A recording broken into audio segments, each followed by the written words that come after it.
আমার রাজনৈতিক জীবনে বিরোধী দলীয় নেতা দূরদর্শী এত বিচক্ষণ বিরোধী দলীয় নেতা বাংলাদেশের রাজনীতির ইতিহাসে ইতিপূর্বে ছিল না, ভবিষ্যতে হবে কিনা আমার জানা নেই।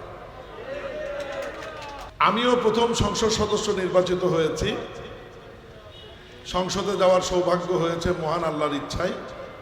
মাননীয় বিরোধী দলীয় নেতাও প্রথমবারের মতো সংসদ সদস্য নির্বাচিত হয়েছেন। সংসদ আপনারা টিভিতে দেখেছেন, সামনাসামনি দেখার সৌভাগ্য অনেকের হয়েছে, অনেকের হয়নি। আমার রাজনৈতিক জীবনে বিরোধী দলীয় নেতা দূরদর্শী এত বিচক্ষণ বিরোধী দলীয় নেতা বাংলাদেশের রাজনীতির ইতিহাসে ইতিপূর্বে ছিল না, ভবিষ্যতে হবে কিনা আমার জানা নেই। উনি সংসদটার পরিবেশ এত সুন্দর করে গুছিয়ে কথা বলে রাখেন, আলহামদুলিল্লাহ।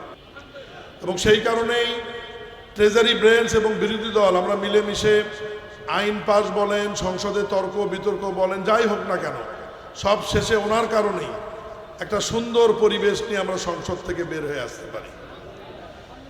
আমি ওনাকে এই কারণেই দূরদর্শী বললাম যে উনি ওনার বাজেট বক্তৃতায় ওনার এই নির্বাচনী এলাকার সকল দায়িত্বটি উনি সুন্দরভাবে মাননীয় প্রধানমন্ত্রীর উপর ছেড়ে দিয়েছেন।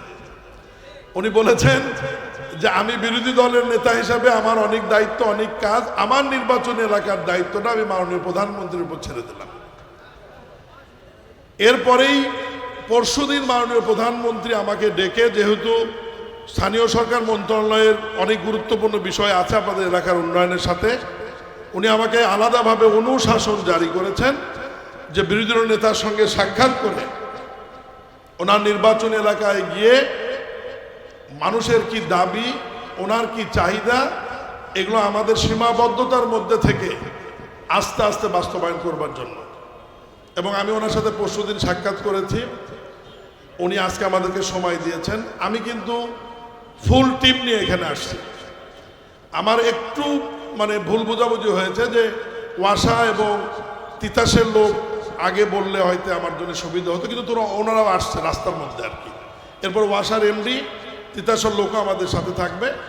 আমরা আজকে ঘুরে ঘুরে সমস্যাগুলো শুনবো, দেখব। এরপরে আবার এই ফুল টিম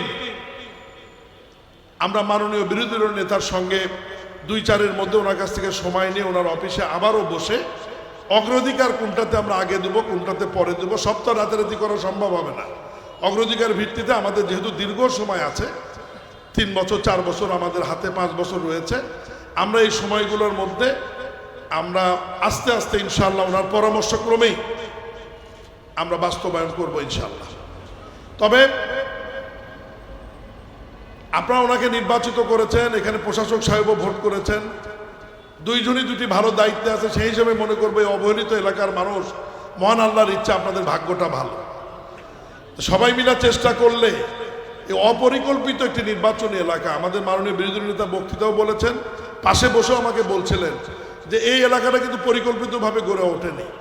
আর একদিক থেকে আমিও কিন্তু আপনাদের এলাকারই মানুষ, কারণ আমি বিগত 10 বছর সরকার বাড়ির মোড়ে আমার বসবাস করেছে, কিন্তু আমি এখানে ছিলাম এই এলাকায়। ফলে এটা একদিক থেকে আমারও এলাকা। সেই হিসাবে আমরা 3 জন মিলে ঐক্যবদ্ধভাবে চেষ্টা করব। আমরা আপনাদের কাছে কোনো ভুয়া ওয়াদা করব না, যা পারবো আমরা আস্তে আস্তে সর্বোচ্চ অগ্রাধিকার দিয়ে আমাদের সব এলাকায় কাজ হবে, নির্বাচন এলাকায়। কিন্তু বিরোধী নেতা যেহেতু প্রধানমন্ত্রীকে দায়িত্ব দিয়েছেন, প্রধানমন্ত্রী যেহেতু আলাদা অনুশাসন জারি করেছেন, আমরা অগ্রাধিকার ভিত্তিতে এই নির্বাচন এলাকার পানির সমস্যা, গ্যাসের সমস্যা, রাস্তাঘাট, ড্রেনের যা করার প্রয়োজন আমরা করব ইনশাল্লাহ। এইটুকু বলেই আজকের মতো বিদায় নিচ্ছি এবং আপনাদের সঙ্গে ঘুরে ঘুরে বিরোধী নেতার সাথে ঘুরে ঘুরে আমরা বিষয়গুলো দেখব।